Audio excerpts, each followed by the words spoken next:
এদিকে আয়, তোর আব্বাই সেই পাড়ায়। বড় পীর সাহেব বলছে, চুপ কর, দেখছি। শোন, আমার নবী কবে মরা মানুষ তাজা করলো না সেটা আমি আব্দুল কাদেরের দরকার নাই। আমি আব্দুল কাদের যদি এই কবর থেকে লাশ উঠায় দিতে পারি তাহলে কি করবি? সুবহানাল্লাহ। ভাই দেখেন, যা পারবেন না তা বলতে যাইেন না। আমি যদি পারি তাহলে কি করবি? বলে, যদি এই কবর থেকে লাশ উঠায় দিতে পারেন আমি আর ঈসা নবীর কলেমা রাখবো না, আমি আখিরি পয়গম্বরের কলেমা পড়ে মুসলমান হয়ে যেতে রাজি। ঠিক তো? বলে, হ্যাঁ ঠিক। দাঁড়া, এই তোর নবী কোন দোয়া দিয়ে মরা মানুষ তাজা করতো বল? বলো, তুমি তো আর এক চালু মাল। আমার নবীর দোয়াটা শিখবার, মরা মানুষ তাজা করবো, আমি মরে গেলেও বলবো না। বড় পীর আব্দুল কাদের জিলানী বলেন, তোর নবী ঈসা রূহুল্লাহ লাশের উপরে আঙ্গুল দিয়ে বলতো কুম্বি ইজনিল্লাহ, তাজা হয়ে যেত। আর আমি আখিরি পয়গম্বরের নগণ্য উম্মত, এই কবর থেকে লাশ উঠায়ে বের করে দেখাবো। বলছে, ভাই অযথা তর্ক করেন না, এই কবর কমপক্ষে ১-১.৫০০ বছরের পুরাতন কবর। বড় পীর সাহেব বলছে, যতই পুরাতন কবর হোক আমি লাশ তুলবো। বলে, তোলেন দেখি। বড় পীর আব্দুল কাদের জিলানী রহমতুল্লাহ আলাইহি ডাক দিয়ে বলে, কে রে? ওঠ। লাভ দিয়ে উঠে দাঁড়ায় কয়, আসসালামু আলাইকুম হে আব্দুল কাদের জিলানী। ঈসা নবীর উম্মত কয়, বাপরে, ইয়ারই যদি এরকম পাওয়ার হয় তাহলে আর নবী কেমন ছিল? দেখলি, কলেমা পড়াবো, আগে লাশটা ভিতরে ঢুকায়। এই যাও, ভিতরে চলে যাও। বলে, আমি যাব না। বড় পীর সাহেব বলছে, আমি আর আগে বিপদে পড়লাম। যাবি না কে? কোন নবীর উম্মত তুই? ডাক দিয়ে কয়, আব্দুল কাদের জিলানী গো, আমি মুসা নবীর উম্মত। সুবহানাল্লাহ বলেন। আমার নবী থেকে ঈসা নবীর দূরত্ব 500 বছর, আর মুসা নবীর দূরত্ব 3500 বছর। 3500 বছর আগের লাশ উঠে দাঁড়িয়ে গেছে। এখন কয়, আমি যাব না। কেন যাব না? বলে, আব্দুল কাদের গো, কবরে ঘুমায়েছিলাম 3500 বছর, ভালোই ছিলাম, আপনি কেন ডাকলেন? কবর থেকে যখন ডেকে উঠাইছেন, আখিরি পয়গম্বরের কলেমা না পড়া পর্যন্ত আমি কবরে ঢুকব না। আমাদের কলেমারও দাম আছে, জোরে বলেন ঠিক কিনা? কলেমা শ্রেষ্ঠ কলেমা। বড় পীর সাহেব পড়ায়া দিলেন, পড়লা ইলাহা ইল্লাল্লাহু মুহাম্মাদুর রাসূলুল্লাহ। কবরের মধ্যে লোকটা ঢুকে গেল। এইবার বড় পীর সাহেব বলছে, তোর মুসলমান হওয়ার কথা ছিল, কলেমা পড়। বলে, আমি পড়বো না। কোন লোকটা? যখন কোন লোকটা বলছে, আমি পড়বো না। আমার নবীর উম্মত যে ঘাড়ের পরে এক থাবা মারি বলছে, তুই বলবি তোর বাপ পড়বি। বড় পীর সাহেব বলছে, তুই তোর আগেই কেন? চুপ কর, দেখছি পড়বা না কেন? কি হয়েছে তোমার? পড়বা না কেন? মুসা নবীর উম্মত, ঈসা নবীর উম্মত ডাক দিয়ে বলে, আব্দুল কাদের জিলানী গো, 3500 বছর আগের মানুষ যদি আখিরি পয়গম্বরের কলেমা না পড়ে কবরে না যায়, আমি বুঝতে পেরেছি ওই কলেমার কত দাম। তো পড়। বলে, আমি পড়বো না। পড়বি না কে? বলে আপনি আমার বাড়িতে চলেন। কেন? বলে এই সেই পবিত্র কলেমা আমাদের সপরিবারকে পড়াইয়ে দেন লা ইলাহা, জোরে জোরে লা ইলাহা, আরো জোরে লা ইলাহা, লা ইলাহা ইল্লাল্লাহু মুহাম্মাদুর রাসূলুল্লাহ সাল্লাল্লাহু আলাইহি ওয়াসাল্লাম। বাবা তোমরা আবার ছবি দিয়েছো নাকি? তোমরাই কও ছবি তোলা হারাম, আবার তোমরাই ছবি দিয়েছো। আচ্ছা ঠিক আছে। মৌলানা কারি রুহুল আমিন সিদ্দিকী এতবেলা অনেক ওয়াজ করছেন, আমি প্রধান বক্তা নাকি? তাহলে প্রধান বক্তার কাছ থেকে কি পেলাম? জাতি আমরা শ্রেষ্ঠ, বলেন আলহামদুলিল্লাহ। ধর্ম আমাদের শ্রেষ্ঠ, যার নাম হলো ইসলাম, বলেন আলহামদুলিল্লাহ। কিতাব আমাদের শ্রেষ্ঠ, যার নাম হলো আল কোরআন। তারপরে কলেমা আমাদের শ্রেষ্ঠ, বলেন আলহামদুলিল্লাহ। চারটা জিনিস আপাতত প্রধান বক্তার কাছ থেকে পেলাম। এইবার আমাদের যিনি নবী, কুরআন শরীফটা যিনি জবলে নূর গুহার ভিতরে বসে থাকে নিয়ে এসে দিলেন, আমাদের নবীটা শ্রেষ্ঠ না ছোট নবী? জোরে বলা লাগবে। নবীর পক্ষে জবানটা একটু জোরে খুলে দেন। আমাদের দেশে কিছু হুজুর বলতেছে মোহাম্মদ জামিয়তা।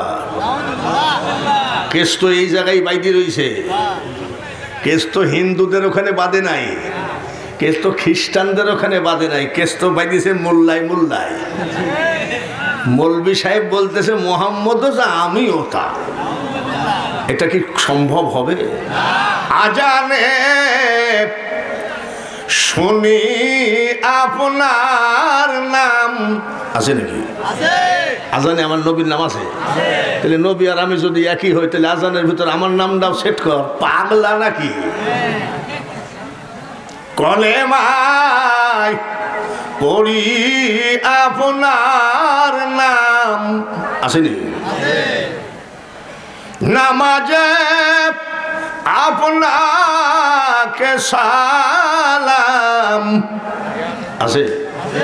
আত্তাহিয়াতু লিল্লাহি ওয়াস সালাওয়াতু ওয়াত তাইয়্যিবাত। তারপরে কি? আসসালামু আলাইকুম। কাকে দেয়? ইয়া আইয়ুহান নবী, বলেন মারহাবা। নবী নাই কোন জায়গায়? খ্রিস্টান বলে না ভয়ে, হিন্দু বলে না ভয়ে, কিন্তু আমার মতন কিছু মোল্লা বলতেছে মোহাম্মদ যা আমিও তা। কত বড় সাহসের কথা!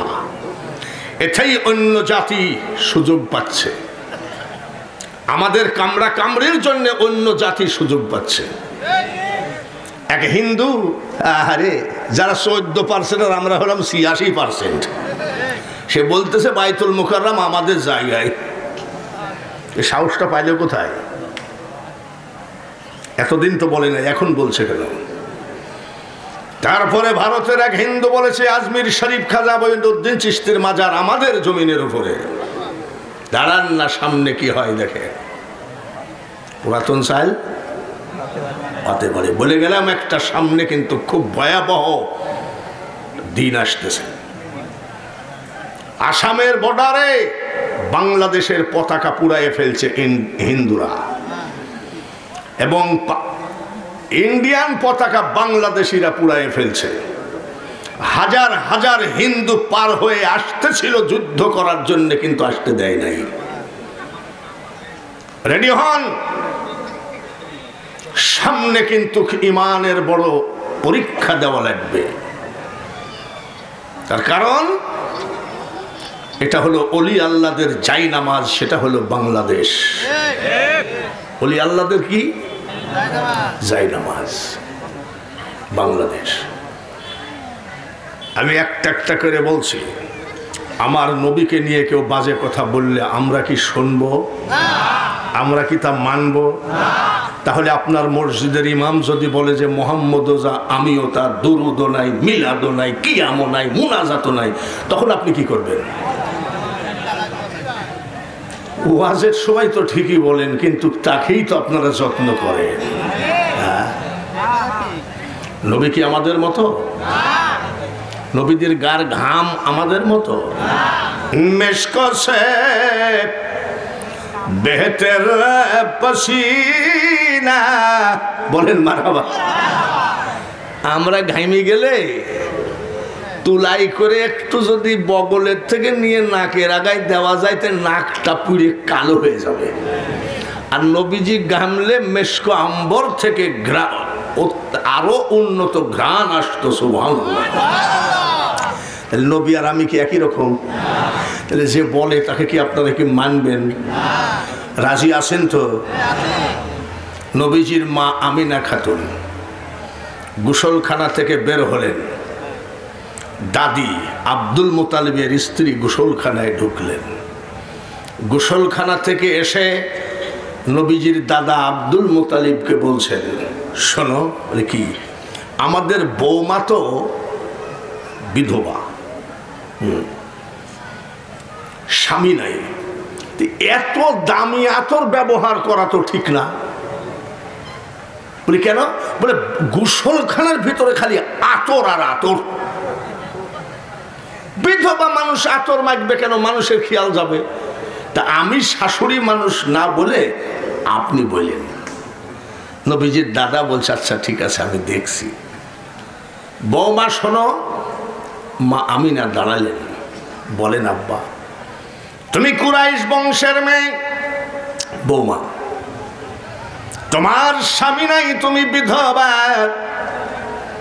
এমন কোন আতর ব্যবহার করো না যেন অপর পুরুষের চোখ যায় তোমার দিকে। মা আমিনা বলে, আব্বা, আমি এই জীবনে কোনোদিন গায়ে আতর লাগাই না। তুমি এই বংশের মেয়ে, মিথ্যা কথা বলছো। তুমি ওখানে দাঁড়ায় আসো, আমি এইখান থেকে আতরের ঘ্রাণ পাচ্ছি। মা আমিনা বলে, তাহলে আব্বা শোনেন। বলো। যেদিন থেকে আমার পেটে বাচ্চা প্রবেশ করেছো গো আব্বা, ওই দিন থেকে আমার বেডরুম, ড্রয়িং রুম, রান্নাঘর, গোসলখানা, এমন কি গো আব্বা, আমি আমিনার প্রত্যেকটা লোমের গোড়ায় গোড়ায় জান্নাতি আতরের ঘ্রাণ আমি পাই। আমরা সেই নবীর উম্মত। আমাদের নবী শ্রেষ্ঠ কিনা? জোরে বলেন একভাবে। শ্রেষ্ঠ নবীর উম্মত, বলুন আলহামদুলিল্লাহ। নবীজির মা আমিনা খাতুন বলছেন, আমার ছেলে খাতনা দেওয়া অবস্থায় এসেছে। সুবহানাল্লাহ। খাতনা কি? মুসলমানি কারা দিয়ে দেয়? এখনকার হাজামরা তো ওই জায়গায় মলম লাগায় অবশ করে, খুব দামি ব্লেড দিয়ে কাটে, মোটেও টের পায় না।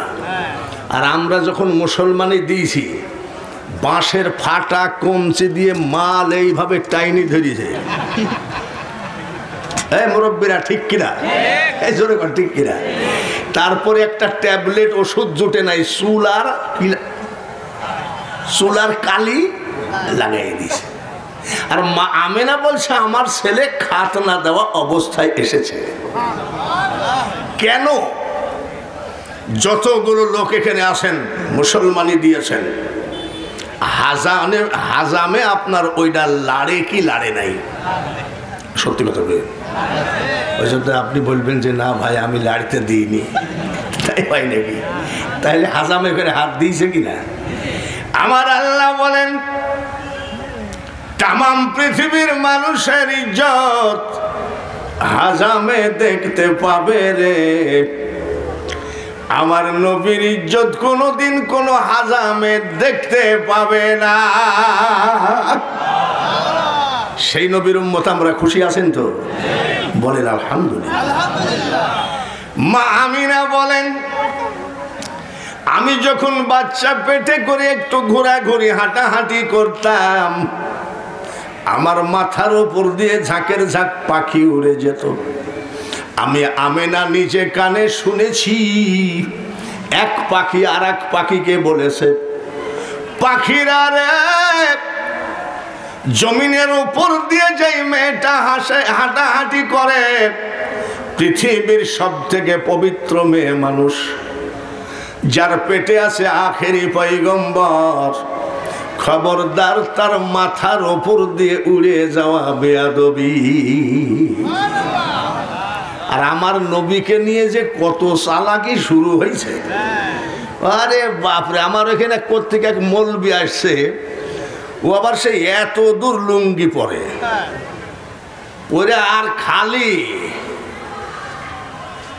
নিয়াত করে, বাবা এ জুকারের আবার বাড়ি। তারপর আমরা আত্মাহাত্তর সময় একটা আঙ্গুল উঠাই না, ও মৌলবি দেখি খালি গুতাইতেই থাকে। আমি গুতাও কেন, বলে সহি বুখারী। কতজন যে কতভাবে মুসলমানকে ধ্বংস করার পাঁয়তারা করছে, জোরে বলেন ঠিক কিনা? আপনাদের দেশের তারাবাড়িয়ার কৃতি সন্তান মৌলানা মোহাম্মদ আলী, বহুত প্রবীণ বক্তা, মারা গেছে নিজামুদ্দিন ধুলাউড়ি। আমি ওনার সাথের বক্তা। ৭৯ বছর বয়স, ৪৭ বছর ওয়াজের বয়স। আমরা যে লাইনে কথা বলছি সেই লাইন চেঞ্জ করি নাই। আর এখন যারা আসতেছে তারা যে কত চেঞ্জ করতেছে আর কত ভাব দেখাচ্ছে, কোনো ভাবে কাজ হবে না।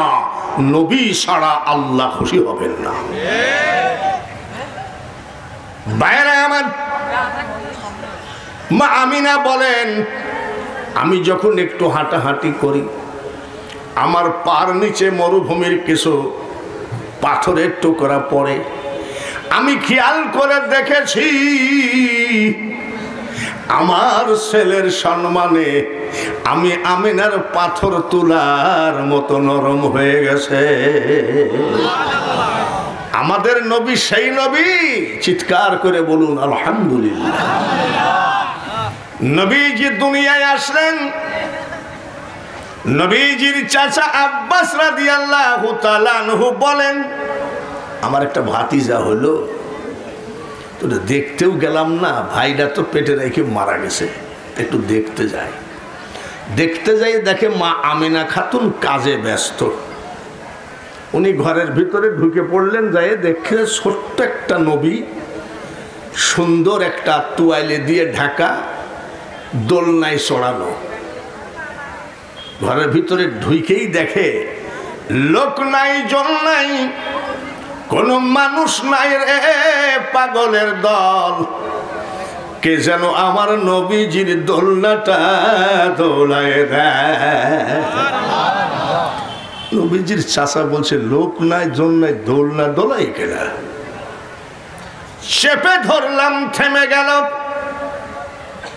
আমার ভাতিজার বুকের কাপড়টা সরালাম, মনে হলো এটা দুনিয়ার কোনো মানুষ নয় রে। আমিনা খাতুন মনে হয় একটা ডায়মন্ড মানে হীরার টুকরাকে ঢেকে রেখেছে।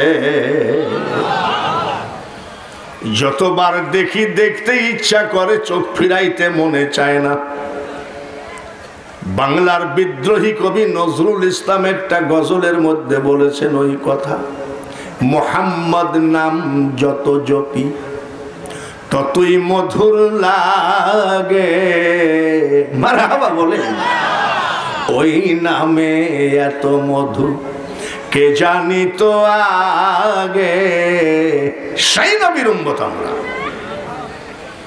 নবীর চাচা আব্বাস রাদিয়াল্লাহু তাআলা আনহু বলেন, চেপে ধরলাম, দোলনা থেমে গেল। আমার ভাতিজার বুকের কাপড়টা সরালাম, দেখি আমার ভাতিজার একটা আঙ্গুল এইভাবে নড়ে। চেপে ধরলাম, থেমে গেল, ছেড়ে দিলাম, নড়তে লাগলো। চারিদিকে তাকায় দেখি রে, আমার ভাতিজার আঙ্গুলের ইশারায় আসমানের চন্দ্রটা উঠে আর নামে। নবী যখন কলেমার দাওয়াত দেওয়া শুরু করলেন,